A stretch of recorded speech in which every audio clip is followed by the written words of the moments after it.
It's Divas That Care Radio. Stories, strategies, and ideas to inspire positive change. Welcome to Divas That Care, a network of women committed to making our world a better place for everyone. This is a global movement for women, by women, engaged in a collaborative effort to create a better world for future generations. To find out more about the movement, visit divasthatcare.com after the show. Right now, though, stay tuned for another jolt of inspiration. Hello to all. Welcome to Divas That Care Network. I am Joyce Benning, and I will be your host for this very invigorating, robust lifestyle show. I want to thank each one of our listeners that have tuned in live today and the ones that will be listening to the podcast. I am just very grateful for each one of our listeners. And I am just so overly excited today to have back with me my returning monthly diva, Kate Neligan. And we are going to talk about the awakening journey. Oh, wow. This is going to be an interesting chat. Kate, could you please introduce yourself to our listeners today? Sure. Thanks for having me. You are so welcome. So I am an equine-partnered life and career coach and healer and animal communicator. And essentially what that means is I partner humans and horses together to create personal and professional transformation and change based on what people's goals are and intentions. And I also train equine coaches to get started and or take their business to the next level and really partner with horses in a way that honors them. Oh, wow. Wow. You have so much so many rewarding moments in your life. I can hear it in your voice by what you're saying and what you do. It just sounds awesome. Thank you.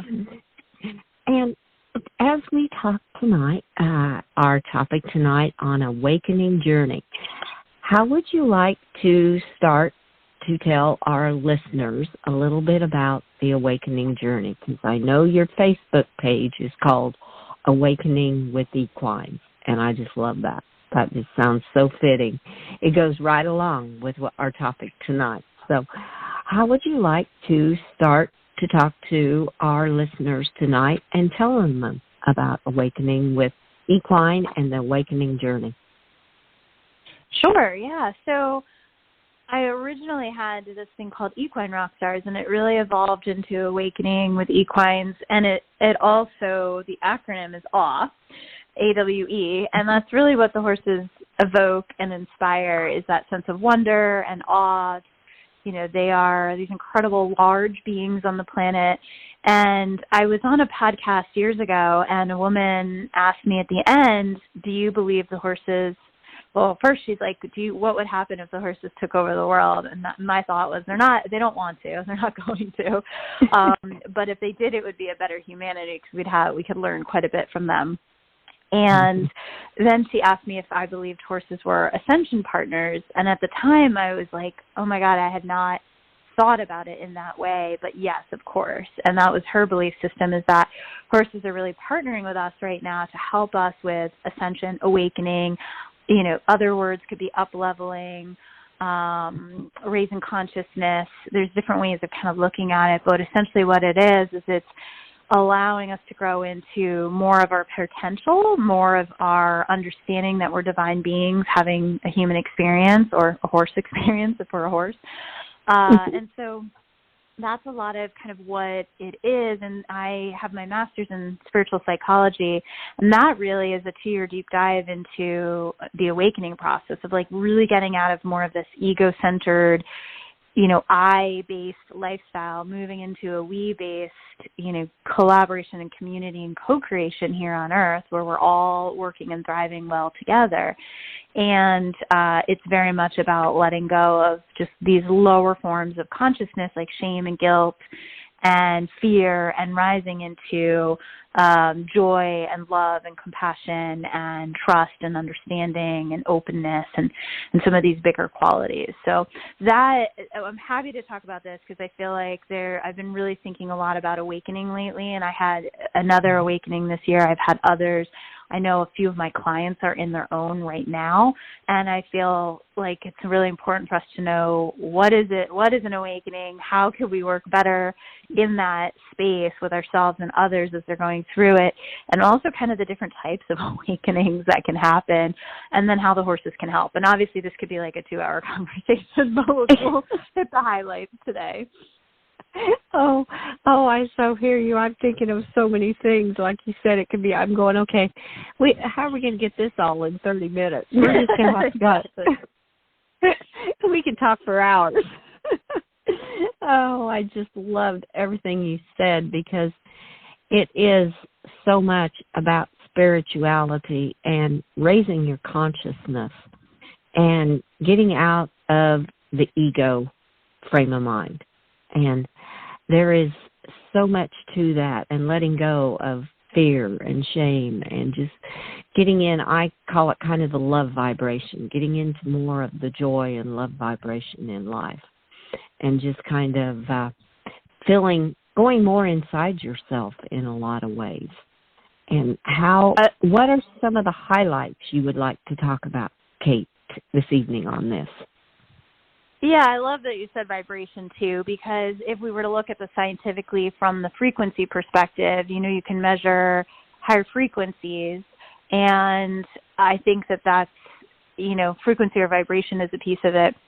But essentially, I've been thinking about awakening from this place of, can we awaken? We often, as humanity, awaken through pain, right? Through suffering. We're pushed by pain, or the other is we're pulled by pleasure. And that is also an awakening process, but it's more through joy and learning and consciously looking at ourselves. But the root awakening, it happened to me earlier this year when I lost my cat. It's happening to some of my clients right now going through their health challenges or really difficult challenges with loved ones. It can happen through losing a job. It can happen through losing, going through a divorce. A lot of my clients are in transition, and it's uncomfortable because there's a lot of unknown. And ultimately, in my experience, the awakening process, if we're to get to higher frequencies, higher vibrations, which is essentially, as you said, love, right? Pure unconditional love. If we're moving back to that energy, or we're moving up to that energy, right?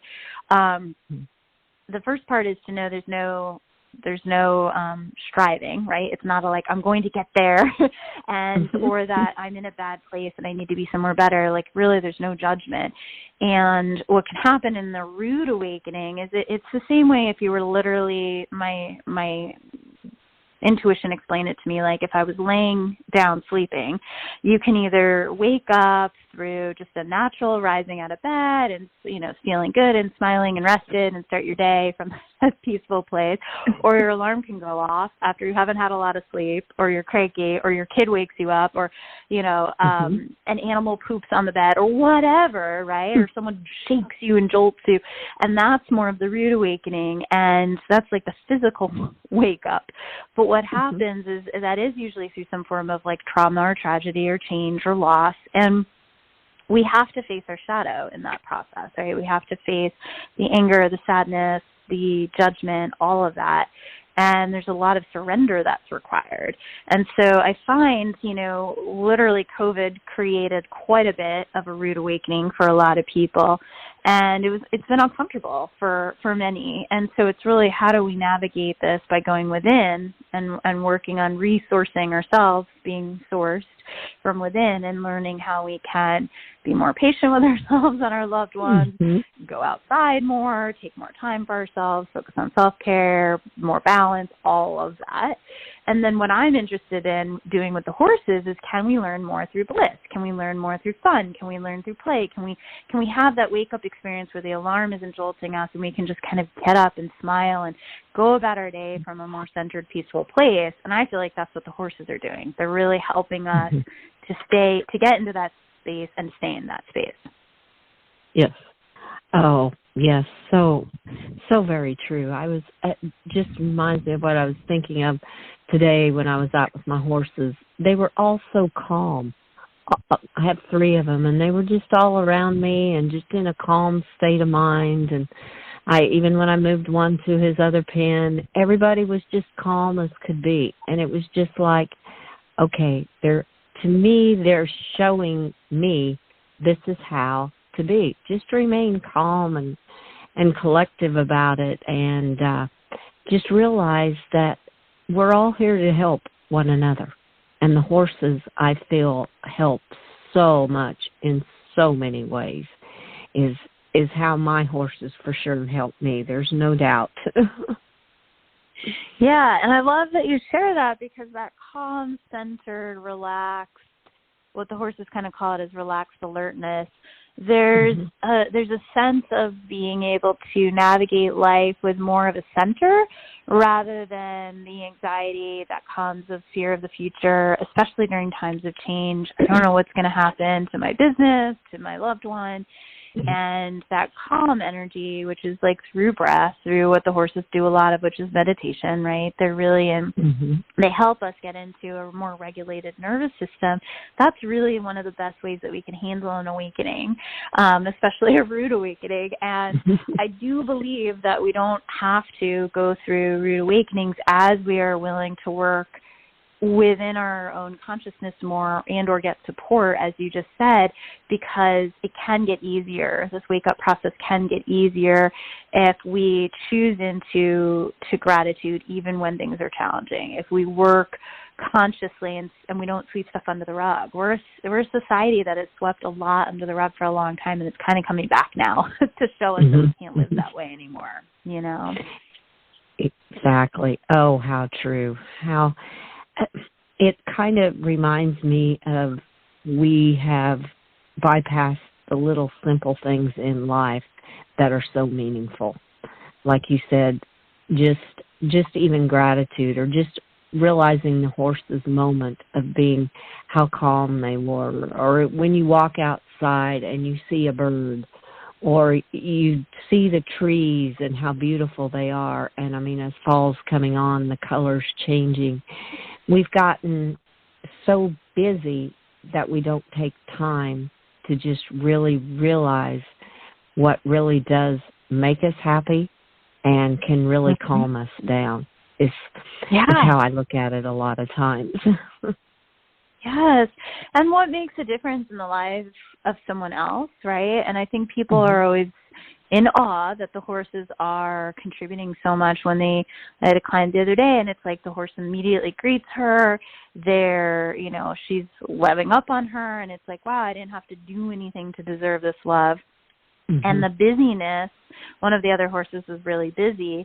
And I said, what's the difference you're noticing between you've got this calm, centered horse who's contributing to you, and this other horse who's running the fence line because of some separation anxiety with the herd? And, it became really clear to the client, you can't connect with yourself or anyone else that's in the busy mood. Right? You can't get anywhere near that horse or that human. And I think a lot of us do that. Like, we carry our work home and we're not able to let it go. And we, so therefore then it affects our personal relationships. And I do think there is a lot around, going back to some of the basics, which you just explained, like slowing down. And my big focus is gratitude recently. Like, I have clients that can sometimes be hard on themselves, or perfectionists, and they're looking at what went wrong instead of what went right. And I was literally on a call the other day going, I just really appreciate the colors of the leaves right now. Can life get that simple? Can you love like the sunlight and how it hits your kid's hair and be grateful for that moment, rather than thinking you need to achieve these huge things in life, right? That's going to somehow fulfill you. It's each and every moment that fulfills us, and it's the remembrance of that. Right? Yes. Oh, how true.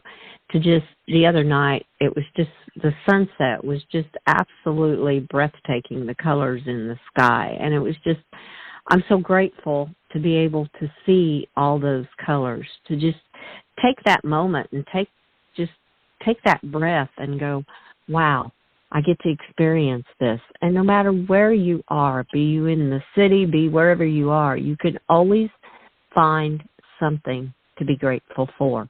And if you take that moment to notice it and realize that that is a gratitude moment.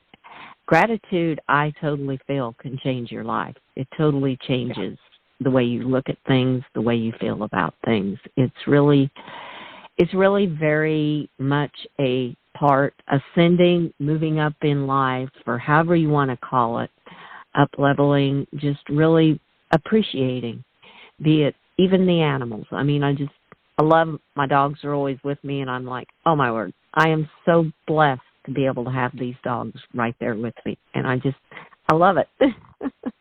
Yeah, exactly. And I love that you're focused on what is there rather than what's not, right? And that is something that people experience is like a lack consciousness. And when I think of up-leveling and enlightenment, there's pure enoughness, both within us and anywhere else in the world. There's a noticing of the abundance. There's an increase of prosperity, and there's really an opportunity to just have deep compassion for all beings. And that's really, for me, I want us to get to that point where we respect animals more, we are respecting each other more, and we can't do it from these lower level of consciousness where someone's wrong and there's blame or there's victim, and there's always a focus on what's wrong. I mean, 80% of our thoughts are supposedly negative. That's our default programming. So it is work to awaken. And, at the same time, I find that it can be fun, and we are going to have to awaken as a humanity because that's the nature of all things that evolve. If we don't, it can get a little bit hard. And so I look at society right now, and I'm like, I don't want things to get harder on people. I want us to have more ease and grace, but we have to commit to the awakening process for that to happen. Otherwise, it's going to happen regardless, right? Right. Exactly. Yes. And the more we come into nature, and like you said, I love what you said about realizing about the horses and how important all these animals are, and how important nature is to us, and how we all breathe the same air. To me, all the animals they all have a living soul. And if we can all come together and realize that and appreciate each other and live more in harmony. I mean, that might sound like, wow, how can we do this? But it can be done because animals have so much to give us. It's just incredible. And to me, that is one of the easiest ways to start to really look inside yourself, is to start being grateful for the nature and what is offered outside, and that we all are under the same sky and breathe the same air. I love that. Yes, it's so true. And we have to remember that. And we need the trees for oxygen, and we need all of these different beings, the bees and everything that's happening. And so there has to be this interconnectedness viewpoint, which does happen. That union and that oneness happens at higher levels of awakening. And so that's the goal, really. And then when we live from there, we have a very different society where there is less to actually fear, because we know that our actions affect others, and the air is very important, and that there's basic rights that all sentient beings should have. And so, I love that you said harmony. And I know a lot of people, I used to laugh because back in the day, I was much more egocentric and was atheist and was very into this kind of me world. And so I was, a lot unhappier because that was it. That's all I had was my crazy mind and ego to live with. And I wasn't as service-oriented, which service really brings a lot of joy if people think about it and really step into that. But one of my goats, her name wasn't Nettle, her name would be Harmony, because that's really what she does, is she gets people into that space. And a lot of what it is she says to me and to others, check your energy, right? How are you responsible for how you're showing up in a room and what you're doing, and whether you're contributing or creating connection or disconnection?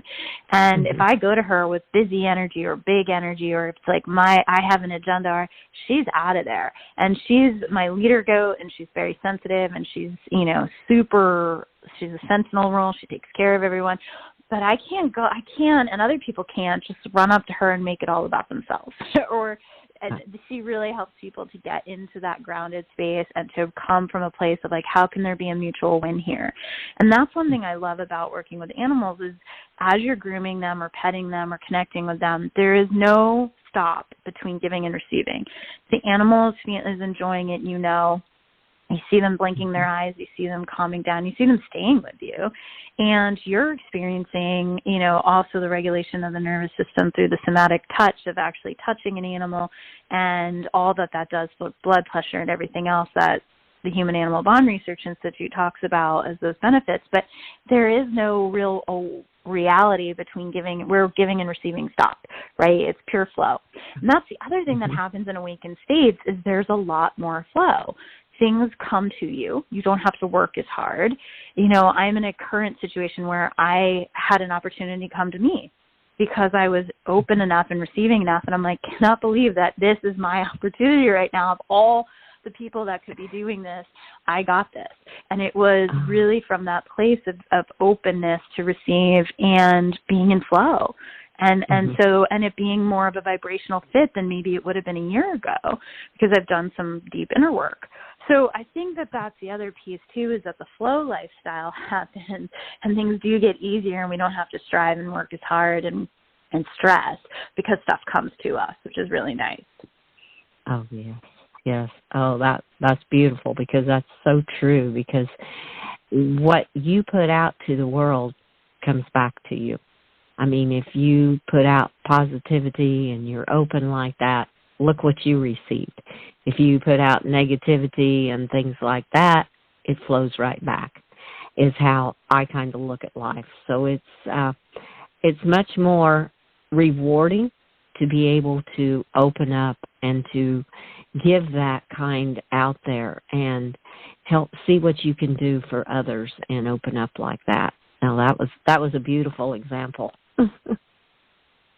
Yeah, thank you. And I think the other thing is the awakening process, you know, that whole rude awakening that has kind of happened for some people during quarantine or COVID or other major challenges, it can at times feel like you're back to dealing with the same issues, or you're never going to get out of your anger, you're not going to get out of your sadness. And the fact of the matter with everything is this too shall pass. And if we're committed to, okay, what's the next, like, what's next for my own vibrational energy, for my own frequency, for my own consciousness, and we know that it can keep getting better, and we allow it. Sometimes the horses will say to me, like, how good can you allow your life to get, right? And it's a really great question, because they follow what feels good, and they're like, are you following what feels good, right? And ultimately, I think even when we're in the trenches, it's okay to pause. It's okay to know that the awakening process is hard sometimes. And it's not linear. It's not like we do this and we get there. It's more spiral. And there's no right or wrong way to really do an awakening. What is helpful is to just keep judgment out of it, right? It should be different. And we don't always know why we're going through something at the time, too, right? I didn't think my cat would die when he did or how he did, and I didn't understand it, and he felt too young.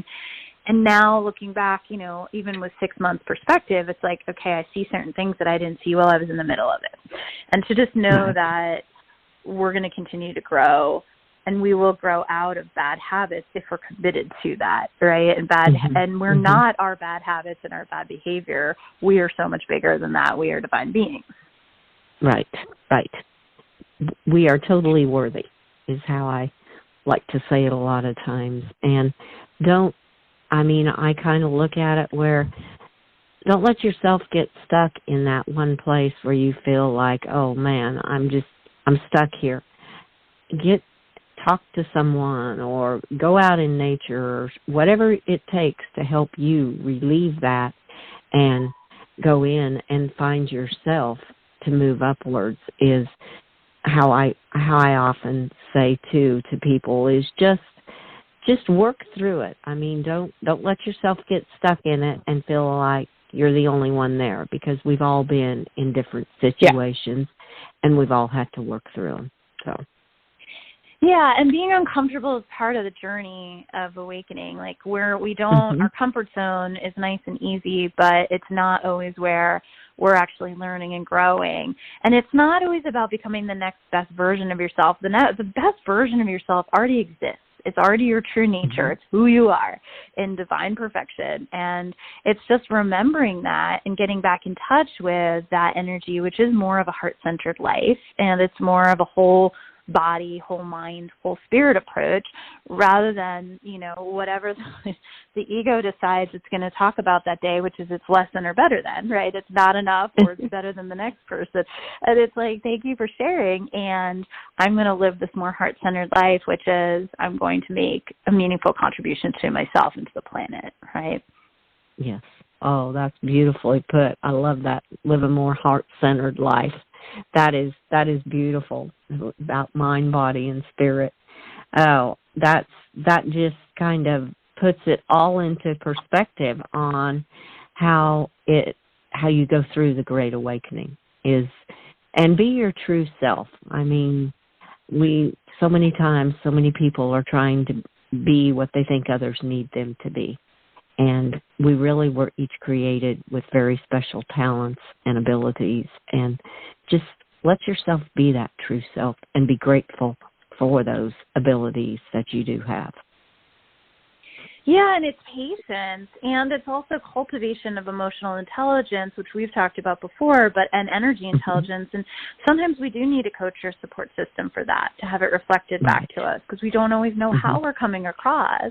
I knew I needed to slow down and after having a high-powered corporate career. And so it was like I needed the feedback from the horses. I needed coaching to be able to kind of come into a place where I realized, what my energy was doing.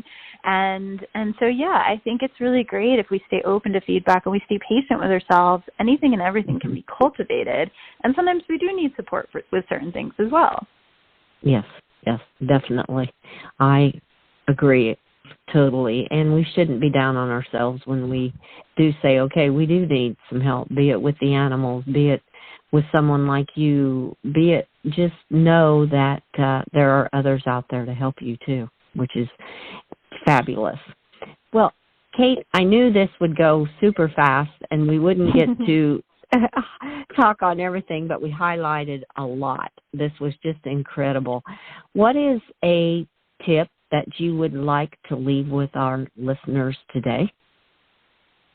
Yeah, I think it's just to continue on that last piece that, mental health issues and challenging and suffering is real, and we do not need to go through it alone. I would love to destigmatize mental health challenges, just going through some of that with some clients and their loved ones right now. We need to reach out for support and receive. And as women, we are, as women in particular, we're so used to doing so much for so many. And now is really the time, as the feminine rises in humanity, we need to really allow and receive support. And that does come from believing that we can have it and deserving it. So even if it's just hand on your heart every day, I'm worthy of love, I am love, I'm loving. And it's a simple thing of just recentering, or just finding, the gratitude moments, or just finding a life that you can make better every single day. One life, animal, bug, human. Like I literally am rescuing bugs out of my apartment sometimes. Like I'm not killing you, I'm going to help you, and it's that kind of thing. It's like what little, and how can we connect with someone and look them in the eyes, because right now, everyone, people feel a little more shut down, and yet people need connection now more than ever. So, oh, that was an absolute beautiful tip to leave with our listeners today. That totally summed up what we were talking about, and I loved it. That was great. Thank you so much, Kate, for all your knowledge and sharing so much with our listeners today. It was absolutely incredible. I loved it. Thank you. I always love talking to you, too. Thank you. Oh, you are so welcome, and thanks back to you. And all our listeners, be sure to tune in again in November, because Kate will be back to share more of her knowledge with us. And be sure to share this podcast with all of your family and friends. And check out all the other hosts and their shows on divasthatcare.com. Remember, have a fantastic day. Be kind to all, and remember, give yourself that extra love you need too, and be in that love vibration. And give your animals that great big hug and share your love with them. And until we connect again on Robust Lifestyles, stay strong and healthy. Thanks for listening. This show was brought to you by Divas That Care. Connect with us on Facebook, on Instagram, and of course on divasthatcare.com, where you can subscribe to our newsletter so you don't miss a thing.